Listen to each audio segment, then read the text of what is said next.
Hey, salut YouTube, comment ça va aujourd'hui? Bon, on se retrouve aujourd'hui après un petit mois d'attente à peu près. C'est pas voulu de ma part, hein, c'est juste que avec la fac, j'ai pas du tout le temps de faire des vidéos, donc voilà, je m'en excuse. Mais bon, je vois quand même des trucs qui sont intéressants avec dans mon master, donc j'en profite aussi pour vous présenter ce que je vois aussi dans mon master, et c'est le cas aujourd'hui, vu qu'on va parler d'un de mes sujets, enfin d'une de mes matières en master. Bref, assez de blabla, c'est parti. Bon alors le sujet qu'on va aborder aujourd'hui, c'est la cognition visuelle. La cognition visuelle, elle a pour but de comprendre comment est-ce que notre cerveau arrive à voir, tout simplement, à percevoir visuellement notre environnement. Et au sein de la cognition visuelle, je vais aller un peu plus loin sur un des modèles qui explique en partie du moins la vision et comment est-ce qu'on peut voir, donc voilà. Mais pour commencer, je vais passer, on va dire, 10 minutes, un quart d'heure à vous présenter comment est-ce que notre cerveau voit. Alors, oui, notre cerveau voit, ce ne sont pas nos yeux, en aucun cas nos yeux peuvent permettre à voir, enfin du moins, c'est eux certes qui vont capter la lumière de notre environnement et donc qui vont nous permettre, entre grands guillemets, de voir, mais en aucun cas ce sont eux qui vont permettre de voir. C'est le cerveau qui traite l'information visuelle et donc c'est lui qui arrive à voir. Mais du coup, comment est-ce que notre cerveau arrive à voir? En gros, il fait une suite de traitements, et ces traitements sont, on va dire, du plus simple au plus complexe, et ainsi on va pouvoir voir. Ça, c'est le modèle complet de la vision. Ne partez pas, parce que je ne vais pas expliquer ce modèle-là, ne vous en faites pas. Moi, je vais vous parler de celui-là. Comme vous pouvez le voir, c'est un modèle qui est bien plus simple, qui est clairement plus compréhensible. Il ne faut pas bac+10 pour le comprendre, comme c'est le cas du premier. Alors on perd quelques informations, notamment anatomiques, mais ça c'est pas très grave parce que en vrai le deuxième modèle celui dont je vais vous parler, il est beaucoup plus simple à comprendre et il est déjà très complet, donc voilà. Bref, commençons. Pour commencer, on va voir les yeux. Les yeux, c'est là où on va pouvoir capter la lumière provenant de notre environnement et donc ainsi, on va pouvoir capter du coup notre environnement. Au fond des yeux, on a ce qu'on appelle la rétine. La rétine, c'est un peu l'écran sur lequel est projetée la lumière de notre environnement. Et au sein de la rétine, elle est divisée on a deux parties du moins. On a le centre de la rétine qui correspond à la fovea et ensuite on a tout le reste, tout ce qu'on appelle la périphérie. Pourquoi on fait cette distinction entre la fovea et la périphérie? Tout simplement parce qu'on ne retrouve pas les mêmes photorécepteurs, les mêmes cellules qui captent la lumière, que ce soit dans la fovea ou en périphérie. Dans la fovea, on retrouve les cônes. Le but des cônes, c'est de capter la couleur dans notre environnement et ils vont en plus de ça détecter les détails. Ils vont donc nous permettre d'avoir une vision fine. Dans la périphérie, par contre, on retrouve des bâtonnets, du moins majoritairement des bâtonnets, et le rôle des bâtonnets, ça va être de capter l'information globale de l'environnement. Et en plus de ça, ils vont nous permettre en plus de capter les mouvements dans l'image, si je peux dire ainsi. Pour un peu mieux se représenter ce qu'on peut voir en fonction de ce que voient les cônes ou les bâtonnets, là c'est une image globale de notre environnement en combinant l'information des cônes et des bâtonnets. Là c'est de l'information provenant des cônes et là des bâtonnets, tout simplement. Ensuite, les cônes et les bâtonnets vont transmettre l'information au cerveau et pour transmettre l'information, ils vont la faire ils vont déplacer l'information via ce qu'on appelle le nerf optique. Le nerf optique, c'est juste le nerf qui relie l'œil au cerveau. La première région que va rencontrer le nerf optique, ce sont les corps genouillers latéraux. Si on en fait une coupe, ça ressemble à ça. Et à peu de choses près, les corps genouillers latéraux se situent ici dans le cerveau. Et comme vous pouvez le voir sur la coupe, donc on retrouve différentes bandes bleues, et ces différentes bandes bleues, on peut appeler ça des couches.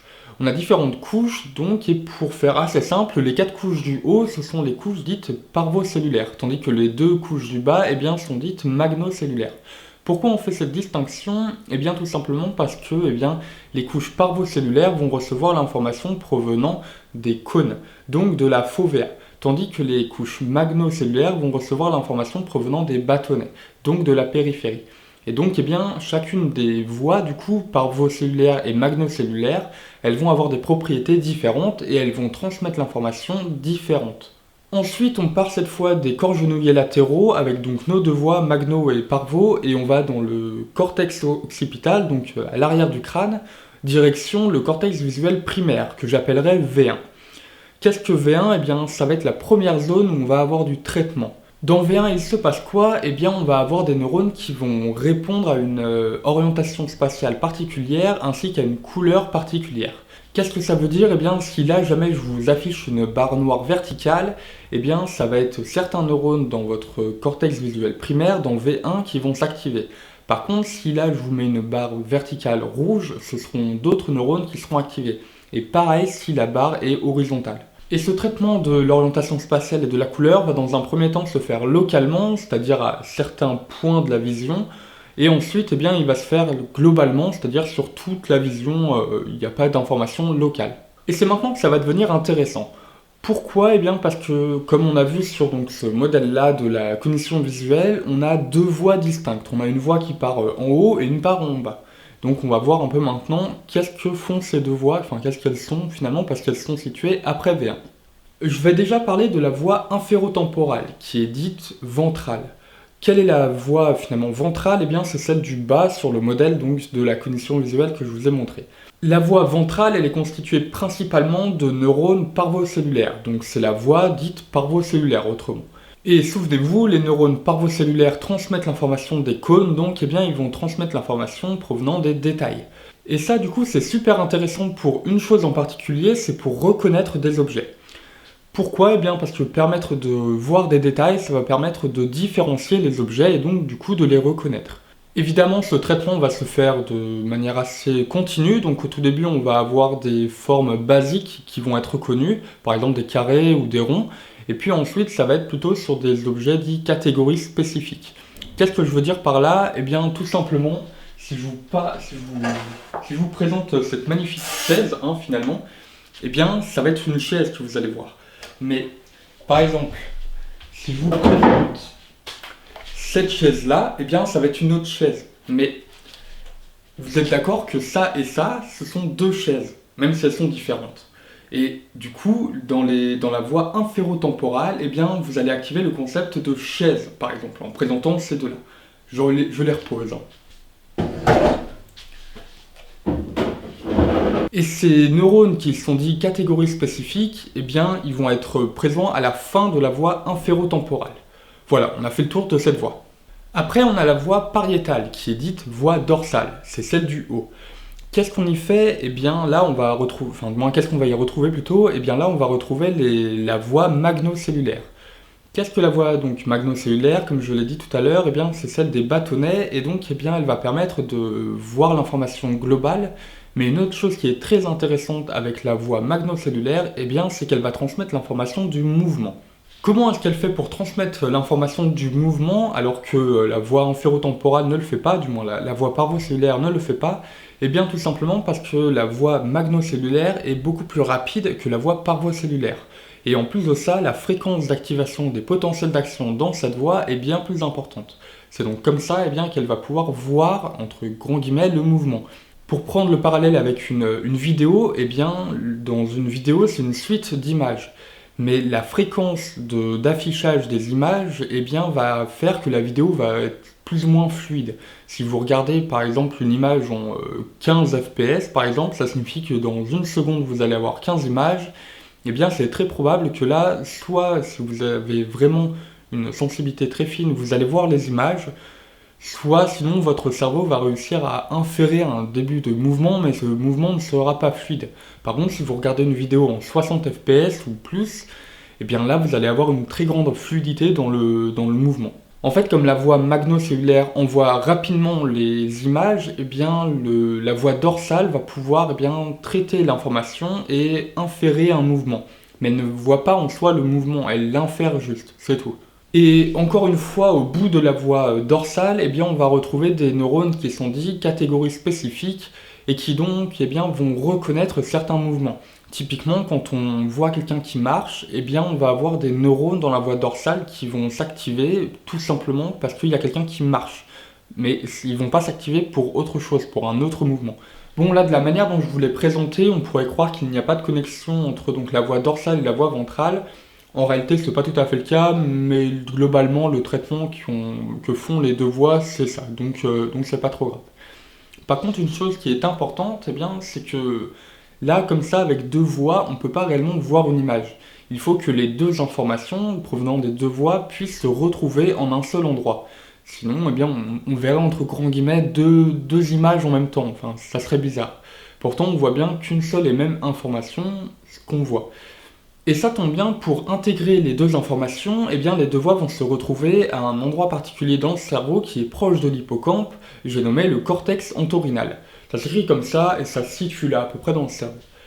Dans le cortex entorhinal, les deux voies, donc la voie dorsale et la voie ventrale, eh bien, elles vont fusionner. Et ce processus de fusion, eh bien, on l'appelle le binding.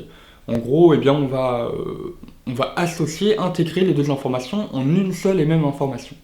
Et ensuite, l'information donc qui va être bindée entre guillemets dans le cortex entorhinal, eh bien, va se retrouver transportée dans l'hippocampe.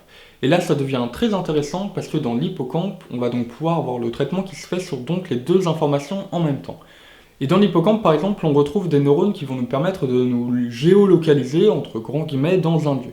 Qu'est-ce que je veux dire par géolocalisation, entre grands guillemets? Eh bien, tout simplement, on a des neurones qui vont nous indiquer où est-ce qu'on est situé dans tel lieu. Typiquement, là, dans mon studio, eh bien, j'ai des neurones qui s'activent pour me dire que je suis situé à tel endroit et pas à un autre. Et ça fonctionne normalement de la même manière, là où vous êtes aussi, vous avez des neurones qui s'activent pour vous dire que vous êtes situé à tel endroit et pas à un autre. Ensuite, une autre chose qui est très intéressante dans l'hippocampe, eh bien, c'est ça. Qu'est-ce que Cerveau et Psycho a voulu dire par un neurone pour Brad, un pour Monica? Alors en fait, tout simplement, on a des neurones qui sont dits concepts spécifiques dans l'hippocampe. Qu'est-ce que je veux dire par concept spécifique? Eh bien, entre grands guillemets, c'est une version évoluée des neurones catégories spécifiques qu'on retrouvait dans la voie ventrale. Alors, en gros, qu'est-ce que ça signifie? Eh bien, si on vous présente Monica Bellucci, eh bien, vous allez avoir des neurones qui vont s'activer, mais uniquement parce que c'est Monica Bellucci. Si on vous présente Brad Pitt, eh bien, les neurones de Monica Bellucci ne vont pas s'activer, mais ceux de Brad Pitt vont s'activer. Et qu'importe la manière dont ils sont présentés, hein, que ce soit de profil ou n'importe quoi, eh bien, ils vont s'activer. Et alors là, je l'ai présenté pour deux célébrités, Brad Pitt et Monica Bellucci. C'est bien plus simple à étudier, hein, c'est pour ça qu'on le dit comme ça et qu'on a des études là-dessus, mais ça fonctionne sur des personnes qui seront un peu plus inconnues du grand public, mais que vous connaissez. Typiquement, votre belle-mère.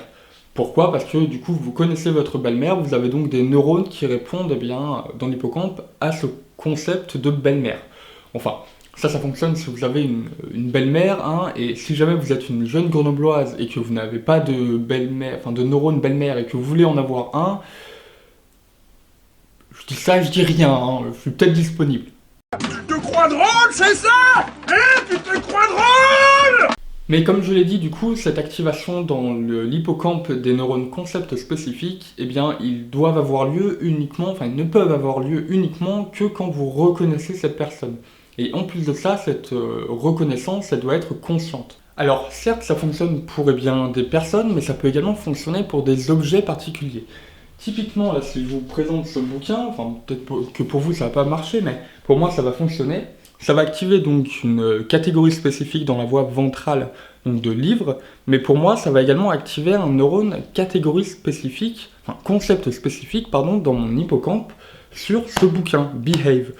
Au passage, si jamais vous voulez en savoir plus sur la violence, que ce soit via la neurologie ou la génétique, n'importe quoi, très bon bouquin, 700 pages, c'est en anglais, mais voilà, très bon bouquin si jamais.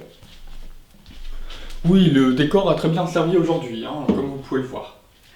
Bref. Bon, du coup, je pense vous avoir présenté de manière assez simple le traitement visuel qui est fait par notre cerveau et du coup qui nous permet de voir, tout simplement. Mais maintenant, du coup, grâce à ce que je vous ai présenté plutôt, je vais pouvoir vous présenter maintenant un autre modèle dans la cognition visuelle. Le modèle que je vais vous présenter maintenant, eh bien, il va faire référence à la reconnaissance de l'objet et donc il va impliquer la voie ventrale. Barr, qui a donc tout simplement donné son nom à son modèle, eh bien, il dit que le cerveau a la capacité de voir avant de voir. Oui, tout simplement. Je vous explique un peu tout ça.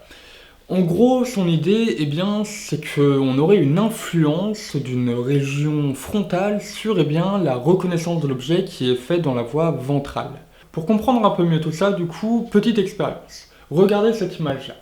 C'est du filtrage en voie magno-cellulaire, du moins c'est ce que voit la voie magno-cellulaire. Qu'est-ce qu'on peut voir? Bon, vous allez me dire pas grand-chose vu que c'est flou, c'est normal, mais on peut quand même imaginer, eh bien, qu'est-ce que pourrait être cet objet? On pourrait se dire, soit c'est une clé, soit c'est un visage, ou soit, eh bien, c'est une paire de ciseaux. Bon, vous avez peut-être d'autres idées, hein, elles sont probablement possibles également. Toujours est-il eh bien, que ce qu'on vient de faire là, créer un set d'identités possibles pour cet objet, eh bien, c'est exactement ce que fait le cortex préfrontal, et en l'occurrence le cortex orbitofrontal, dans eh bien, le processus de reconnaissance visuelle d'un objet. Je vous explique un peu comment ça fonctionne. En gros, eh bien, on aurait une voie magnocellulaire, un faisceau de neurones magnocellulaires, qui enverrait de l'information depuis V1 jusqu'au cortex orbitofrontal, et dans le cortex orbitofrontal, on aurait la création du coup de ce set, comme on vient de faire, qui ensuite eh bien, serait réinjecté dans le cortex inférotemporal, donc de la voie ventrale. Et n'oubliez pas, hein, du coup, la voie ventrale qui est donc celle de la reconnaissance d'un objet, eh bien, normalement, selon le modèle double voie, elle est principalement composée de la voie parvocellulaire. Mais du coup, pour que cette facilitation de traitement et de la reconnaissance ait lieu, eh bien, il faut donc que l'information véhiculée par la voie magnocellulaire depuis le cortex orbitofrontal arrive en premier dans le cortex inférotemporal, afin d'avoir une bonne reconnaissance visuelle. Et c'est exactement ce qui se passe, puisque eh bien, la voie magnocellulaire est globalement bien plus rapide que la voie parvocellulaire. Et cette facilitation de traitement donc par le cortex orbitofrontal, eh bien, elle va permettre à la fois d'améliorer la vitesse de traitement qui est faite, donc eh bien, le traitement sera fait plus rapidement, mais en plus de ça, le taux de précision d'identification de l'objet est amélioré. Donc finalement, la facilitation, on va dire, du frontal, du moins orbitofrontal, eh bien, a deux avantages. Le traitement est plus rapide, la reconnaissance de l'objet est plus rapide, et en plus de ça, cette reconnaissance, eh bien, elle est améliorée, elle est plus correcte. Et cette facilitation, comme je l'ai dit, elle est faite grâce eh bien, à la voie magnocellulaire, donc grâce à nos bâtonnets. Donc finalement, eh bien, à la fois les cônes, mais également les bâtonnets vont permettre de reconnaître des objets de notre environnement. Du moins, ça c'est ce que postule, hein, évidemment, Barr, mais de manière générale, les études vont plutôt dans son sens, même s'il y a une petite controverse. Mais bon, globalement là-dessus, on est relativement d'accord sur le fait qu'il y a bien une influence du cortex orbitofrontal sur eh bien, la reconnaissance visuelle d'un objet.